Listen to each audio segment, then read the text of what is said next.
Good morning, my beloved. Good morning. Welcome to First Unitarian Church of Pittsburgh. It is Sunday, April 30th of 2023. I am Reverend Dr. Kate R. Walker. I use the she, her pronouns, and I am honored to serve as the minister of this beloved community. For those with visual disability, I'm a 60-year-old white female with light brown hair and a pixie cut. I wear glasses, and I'm wearing a black blouse with Asian print on it. I am so delighted to see you all here in person, and for all of you in YouTube land, you are so welcome. Whether you're watching now or in the future at some point, I hope you have your coffee and you are ready for some good worship service. If you are a longtime member, or this is your first time, you are so welcome. And if it is your first time, whether you're on YouTube or here in person, we would like to be connected with you. And please, if you're here in person, we have a welcome desk right here in the garden lobby through those doors. We can give us your email and we'll exchange contact information. And if you are, we also have a social hour following service right underneath this floor. You're welcome to connect with some people. And if you're online, check us out after the service. Go back to our website, First Unitarian Church of Pittsburgh, and down at the bottom of the website, you'll see a form where you can sign up for our newsletter and start finding out about all the wonderful activities. We are a liberal religious church. We are people of multi-faith who are on a journey of exploration of beloved community, seeking justice where questions are expected and sometimes even answered. We are so glad that you are here with us. And if you also are on YouTube and you want your own social time, there is a dedicated group that meets on Zoom following the service.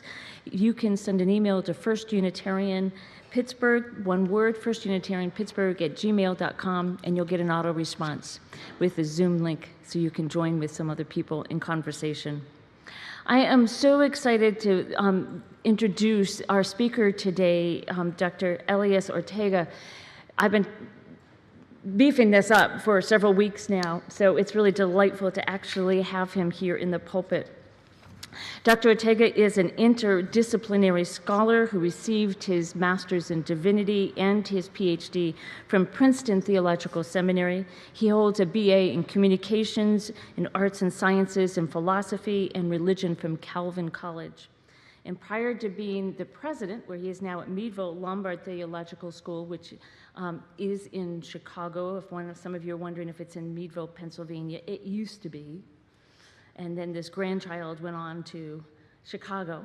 And so his primary teaching and research are sociology. This is a long list. You ready? Sociology, religion, religious ethics, cultural sociology, social movements, critical theory, African studies, Latinx cultural studies. Yeah, and I'm sure there's more. He's served many roles within the Unitarian Universalist Association and religious education as well. And we'll have a second opportunity to hear from Dr. Ortega this afternoon at 2. I really encourage you to come back for a panel discussion with Dr. Ortega and Reverend Dr. Asa Lee from Pittsburgh Theological Seminary. And then they're going to be joined with a representative from the theological panel, which certifies seminaries. But what this is about, this is an important discussion about the future of seminaries in our country. And you all may not have been aware of this, but in the last 20 years, all the denominations have lost their seminaries, just gone, they've closed shop, not had enough endowed funds. And we still have our 2 seminaries, thank goodness, but they have had to really pivot on how to serve and create new ministry in the 21st century. And it is indeed a challenge. So that is what today's discussion, 2 o'clock. Please come back for that. I'm very excited. What else can I tell you? That is part of our ministry of this church, May 5th through the 7th. This is part of our climate justice commitment, is the healing workshop called The Work That Reconnects, May 5th through the 7th, Friday, Saturday, and through Sunday. It is, again, such an important part of our work for climate justice, to truly make sure that our own hearts are healed and able to keep at this difficult work. So please take a look at that on our website or on your newsletter. That's enough, don't you think? There's so much more. Read your newsletter. I invite you now to take a deep breath and arrive in body and spirit. Be together in worship. Find yourselves connected to one another in this sanctuary, this space, and to people who are worshiping throughout our country on this Sunday, or on Saturday, or on Friday. We are a people of faith. Picture yourself connected to one another. We turn now to our chalice lighting. This is the symbol of our faith. Would you mind lighting our chalice? Thank you. Yeah. This is the symbol of our faith. 2 circles representing Unitarians and Universalists, a people of a rich history going back centuries in this country and throughout the world. And today we come together in this time and place, welcoming one another as we explore what it is to be beloved community.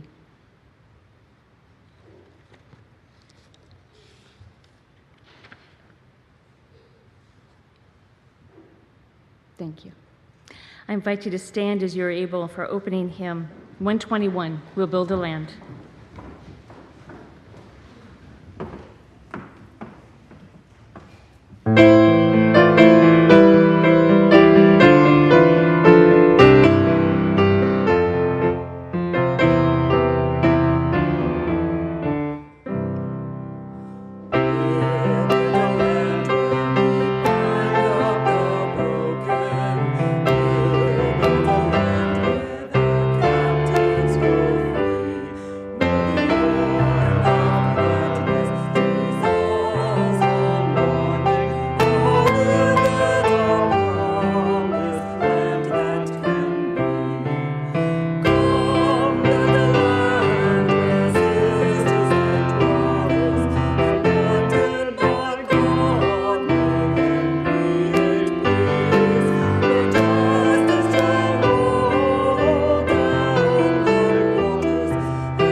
I invite you to bring your voices together for our collective reading. The words are found in our order of service, and I think for a few of you, in your heart. We covenant to affirm and promote the inherent worth and dignity of every person, justice, equity, and compassion in human relations, acceptance of one another, and encouragement to spiritual growth in our congregations, a free and responsible search for truth and meaning, the right of conscience, and the use of the democratic process within our congregations and in society at large. Respond unity with peace, liberty, and justice for all. Respect for the interdependent web of all existence of which we are a part. Journeying towards spiritual wholeness by working to build a diverse, multicultural, beloved community by our actions that accountably dismantle racism and other oppressions in ourselves and our institutions.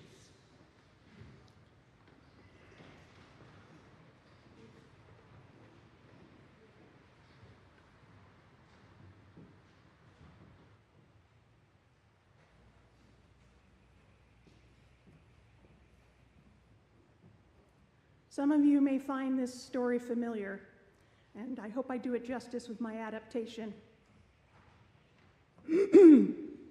Somewhere in the world, there is and there isn't a special community of people who remained undiscovered by outsiders for a very long time. And this community of people had a special custom. When someone died in their community, they would plant a tree in the name of that person, and they would remember that person with that tree. They would commune with that tree as if they were with that person. And over time, there were so many trees that it became a grove, and it grew into a place of power.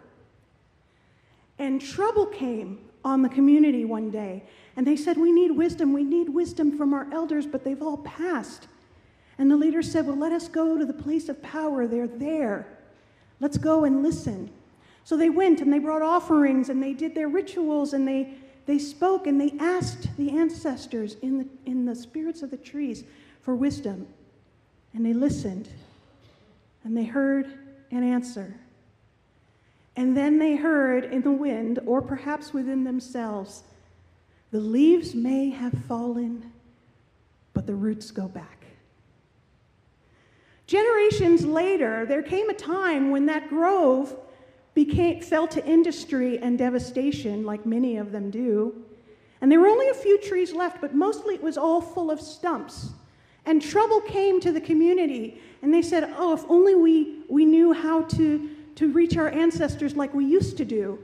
And they said, well, isn't there a place of power that we used to go to remember them? So they went there, and they gave offerings, and they named the names that they could remember, but many they couldn't. They asked for wisdom, and they listened. They heard an answer to their problem, and then they heard in the wind, or perhaps within themselves, the leaves may have fallen, but the roots go back. Generations passed. There was only one tree left the next time that trouble came onto the community, but that tree was rotting and diseased. It was not going to last long. They hadn't been to the place of power in forever, but something happened, and they knew that they needed some kind of help that was beyond what they could give to each other. So they found themselves out by the tree in the place of power, and they circled the tree, and they treated the tree as if it represented all of their past ancestors, the entire place of power. And they spoke to it, and they asked for help, and they made offerings. They didn't remember any names, but they spoke to their ancestors as best as they could, and they listened. They heard an answer. And then in the wind, or perhaps within themselves, they heard, the leaves may have fallen, but the roots go back. Finally, there came a time when there was no longer any grove, and no longer any trees and no longer any place of power or even really any memory of that tradition. However, the people who had visited that one tree had made it a point to carve out a piece of unblemished wood to give to their children as a remembrance. And years later, as the pieces of wood were passed down, there came a time of trouble.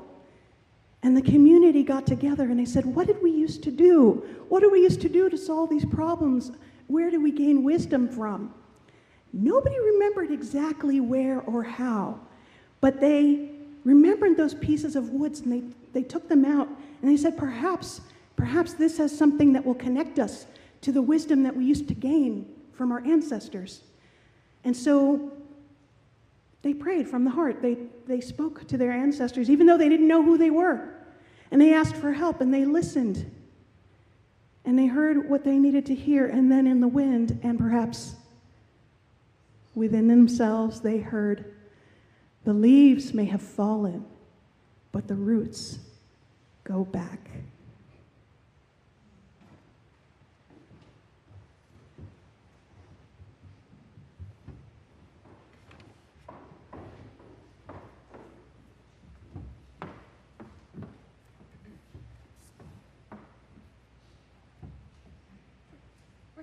We're singing our children out, and that's on 1059.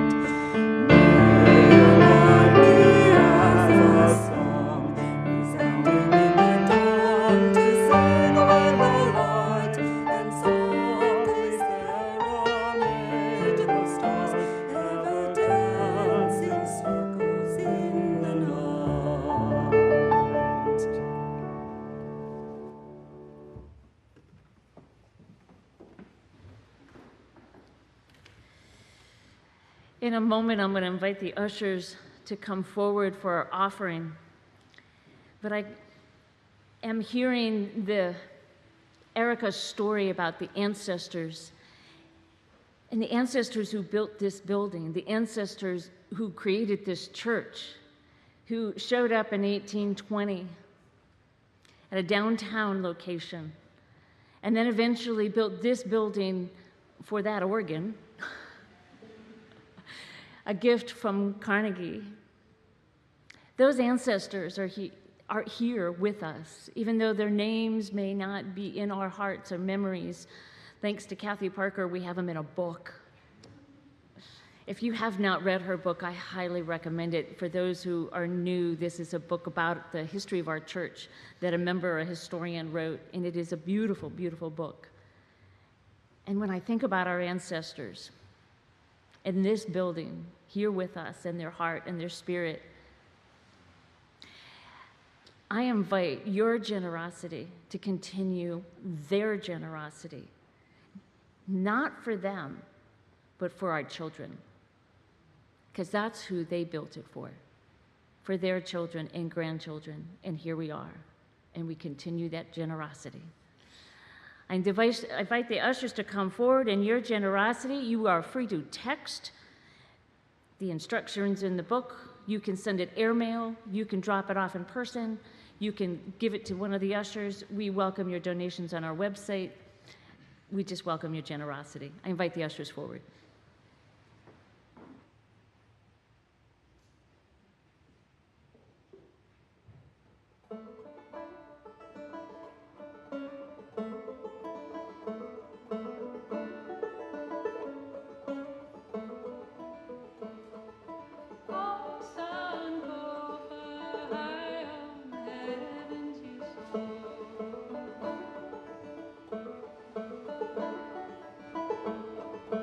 Oh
Thank you. Thank you. Oh, my beloved, how are your hearts? How are your hearts? I hope you check in now and then with how your heart is doing in carrying the joys and the sorrows of life. And it can be easy to stay busy and ignore the burdens that we carry, as well as the celebrations that need to be put out into the world. Today we do have a deep sorrow. This is a note from Linda Fleming. After a wonderful year of happy family milestones, Linda Fleming's brother-in-law, Dave Whiteman, entered hospice this weekend. You are asked to please hold Dave and Linda's sister Kim and all the family in your hearts for this very difficult time for all of them.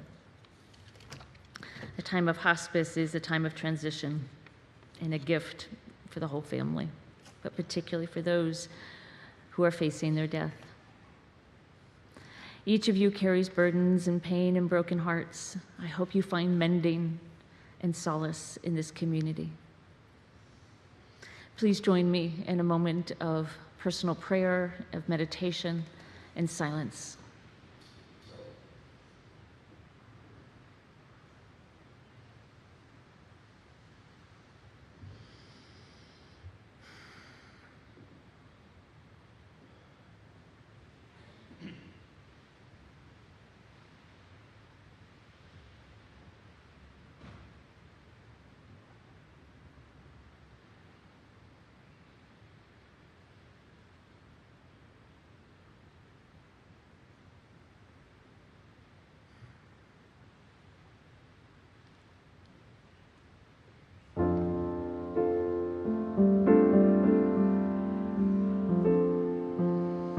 Spirit of love, hold us in your firm embrace. Ease our worries, our concerns, and things that are breaking our heart. Spirit of love, mend our wounds. Remind us of the love that is available through the touch and the word and the song, the dance, the paint, the sewing, the walk, the run, and the tree. Remind us of the beauty in this world and the healing power of community. Spirit of life, fill our lungs and our bodies with your sustenance. Build the resilience in our bones and our muscles. Invigorate our minds with new ideas, with creativity to create a new vision for this world. Spirit of love and life, help us build justice, equity. Help us build a world where all are welcome and loved. Remind us in the words we speak and the deeds we do. As we hold this day in our hearts, all of our siblings, particularly those from the trans community who are under attack, let them know that they are loved. Let them know that they are needed in this world. Spirit of life and love, be with us and help us build a new world for all. Blessed be. Amen. Ashe.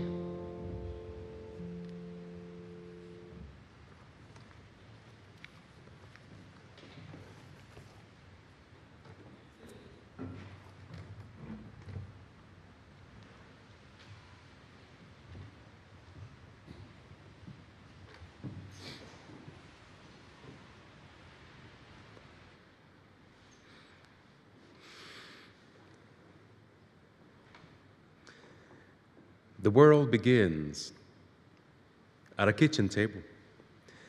No matter what, we must eat to live. The gifts of earth are brought and prepared and then set on the tables. So it has been since creation, and it will continue to be so. We chase chickens or dogs away from it. Babies, teeth at the corners, they scrape their knees under it. It is here that children are given instructions of what it means to be human. We make one another around tables. At these tables, we gossip, recall enemies, and the ghost of lovers.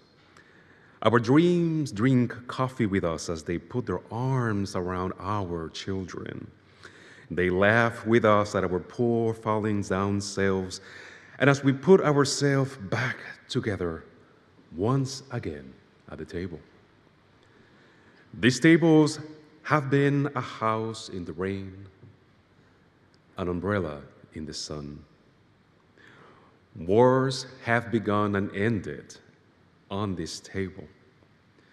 It is a place to hide in the shadows of terror, in a place to celebrate the terrible victory. We have given birth on this table and have prepared our parents for burial here. At this table, we sing songs with joy. At this table, we also sing songs with sorrow. We pray of sufferings and remorse. And above all, we give thanks. Perhaps the world would end at a kitchen table while we are laughing and crying, eating of the last sweet bite. That is a poem from Joy Harjo. Perhaps the world ends at a kitchen table. My homily today weaves together 3 African proverbs. And I will not share them with you just yet, but I want to give you some signposts so that you can follow along the journey. Sankofa, the village, the child.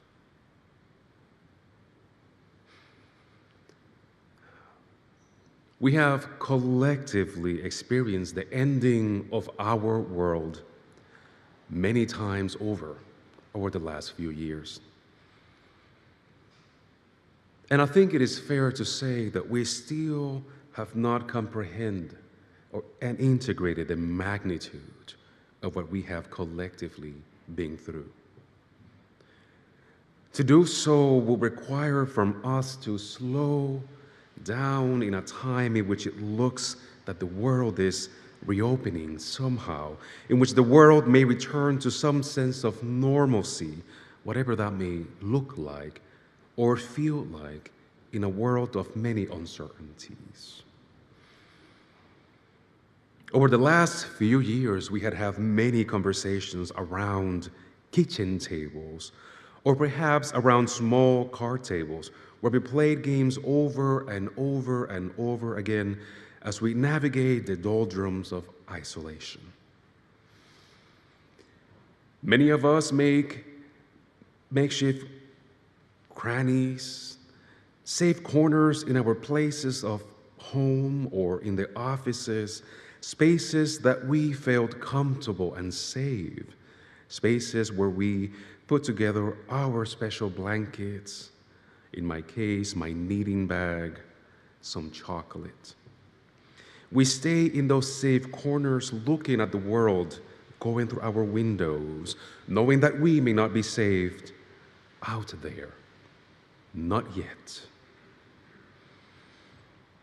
So many times around these tables, we engage in conversations wondering, is this how the world will end? I don't know for you, but for me, I feel that many times the ending of world. And there were things that I grieved during that period. The reality that my children would not experience the transition to middle school in person. The reality that I would not be able to see my parents for who knows how long, in fear that our safety will be jeopardized. Many times during these years, I ponder my own privilege. Do I have somebody risk their safety for money and bring food to our family table? Or do I take the risk myself and go out and feed my family? The world ended many, many times, and as we felt the power of isolation take hold, in which the connection to the world were many screens or phone calls, we wonder, is this how it all ends?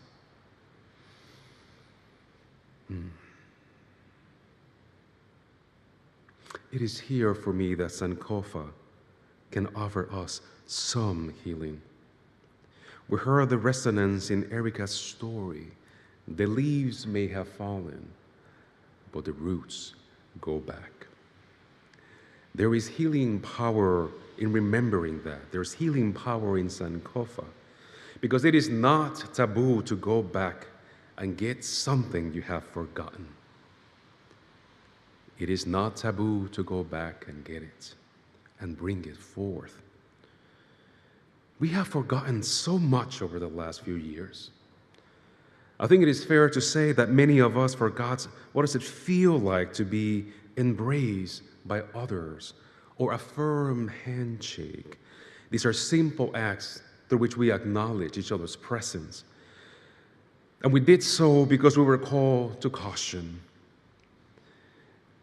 We were asked in the world to wonder whether a simple act of embodied kindness could spell our undoing, jeopardizing our health and the health of those that we loved.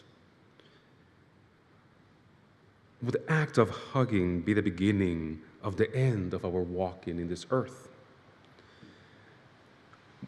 Would a kiss that another time would have taken our breath away? Maybe the signal of starting a countdown of our breath of life departing. We have forgotten elements of social graces.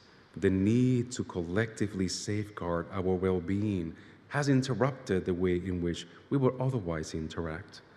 I think it is fair to say that we feel a little ragged around the edges, a little prickly at times. We may not be as patient as we once were.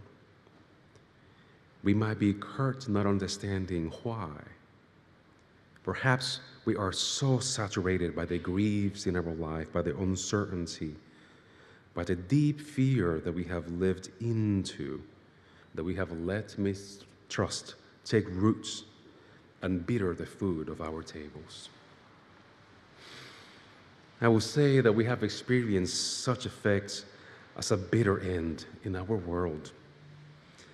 We have also seen the effect of this bitter table in our political landscape, how we are increasingly prone to dehumanize others, putting their well-being, psychological well-being, and physical well-being in jeopardy if they dare to live into the truest and most fullest self. We are doing this through policies, through legislation, through fear-mongering, and it's taking roots in our life. And it is a failure of us as an adult community, as a political community, that we are weaponizing our children to bear that fight. That is the first proverb. We need to recover the wisdom of Sankofa, to reorient the compass of our lives, to gather around tables of compassion, around tables of generosity towards one another. The wisdom of Sankofa is a call for each one of us to remember that we were once babies, cutting our teeth at table corners, scraping our knees under them, learning to be human, learning about love, learning about friendship. And in the absence of love or friendship during times when feasts of love were theme, perhaps we dreamed of an abundance yet to come. So I remind us again, there is nothing wrong to go back and retrieve what we may have lost. It is not taboo, and it is not forbidden. It is in retrieving what we have forgotten that we can once again be made whole. The second proverb, the village. I think this is a proverb that many of us might be intimately familiar with. We hear it often. It takes a village to raise a child. It takes a village to raise a child. Those of us who are parents know that this is work that you cannot do alone. You are too busy, too tired at times, frazzled, not knowing exactly what to do, even if you have read all the books that you can be read. Nobody told you, chances are, about the gift of a spatula next to the crib. And if you don't know the reference, ask me in coffee hour. Happy to fill you in the detail, because a friend gave me one when my first child was born, and sharing with me these words: someday you will need it, you will know what to do, and you will thank me for it. And I did. It takes a village to raise a child because wisdom is collective. We are not just individual folks. We live in community of elders, of memories, of songs. It takes a village to raise a child because some days food may be lean at your table, but there will be a table of abundance someplace in your community. I learned this lesson at my grandmother's table. Somehow, as if by miracle, my grandmother was able to feed so much food in a small container that it would feed our family of 3 when we did not have enough. And I always wonder, how was this small container bigger in the inside than in the outside? There was always enough. But I also remember members of our village dropping produce, food at grandma's table, because someday they will know that grandma will feed someone else, because they know that at my grandmother's table there was always a seat. It takes a village to raise a child because someday we will be sick and someone will knock at our doors, bring us soup, or perhaps take our children to their school or appointments. And we don't have to worry because they will be safe, loved, and cared for, because it takes a village. And I think it is fair to say that we experienced this also over the last few years, that unexpected call, how are you doing? Or somebody dropping some frozen soup in your front doorsteps. Or a kindness shown by someone who even from the distance stopped and greeted you. It takes a village to be made whole again. It is time for us to start repairing and cleaning our tables, to set the feast, to be a village once again, to remember our humanity for each other. And here's the third proverb, the child.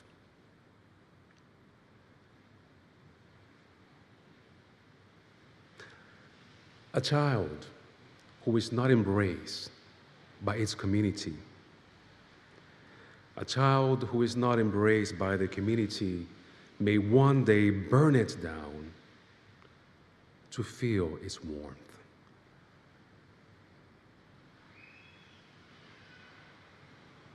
That is a hard lesson to hear. A child who is not embraced by the village, by its community, by their community may one day burn it down just to feel its warmth. This is a proverb that we oftentimes don't need to weave together with the promise of the village's gift to raise a child. But I think it should. I think it should because in our times we see this. We see the hardness of what does it look like not to embrace a child, to keep some at a distance because we disagreed, because we are uncomfortable with the reality of the message that they may bring to our lives, or their positions, because we are uncomfortable, not sure what to do. And we don't embrace, we keep at a distance. And keeping at a distance, we isolate. And isolation, we live into contempt, and contempt morph into hate. And someday that hate may burn us down. I want to be clear in saying this. I'm not proposing a blank hospitality to just embrace one another without accountability. Instead, accountability and covenant require of us to be willing to have those tough conversations with the individual, with members of our communities that may be disrupting who we are as a village. It requires of us that willingness to sit around the table, maybe with something a little stronger than coffee, to have a truth conversation. And truth is relational. We cannot just speak the truth and take no responsibility for the impact and the message. Telling the truth is an ethical act that brings us together into an accountable relation to say, I saw, I heard, I felt the impact, and I'm telling you the impact. And we have to live through this process. We have to cut our teeth in this truth so that we can be human together once again. And I think the question perhaps that we should be asking today, who do we have to embrace and have that truth talk? Lest one day our village burns to the ground so that that isolated person not embraced may feel some temporary warmth, because once the embers reside and they're out, coldness will resume.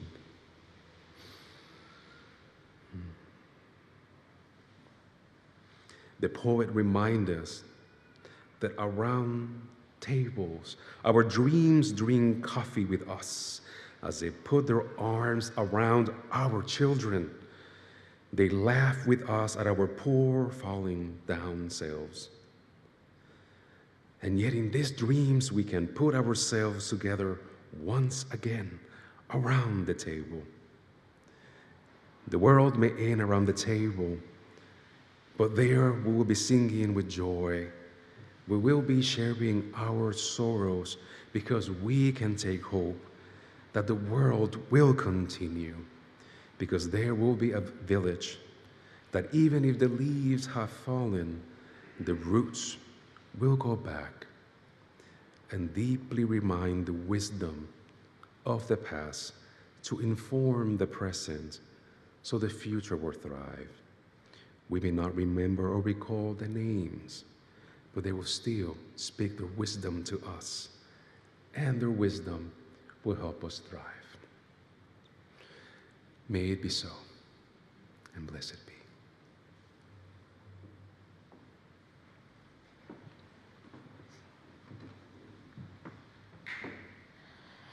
I invite you to stand as you're able in body and spirit for 10:18. Come and go with me. Come and go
there will be singing, man. I do. I invite you to bring your voices together as we extinguish our chalice. The words are in our heart as well as in the order of service. We extinguish this flame, but not the light of truth, the warmth of community, or the fire of commitment. These we carry in our hearts until we are together again.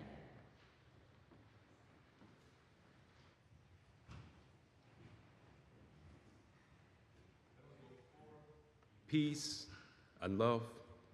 Let us set feasts around our tables so that we can remember to be human once again. Go now in peace.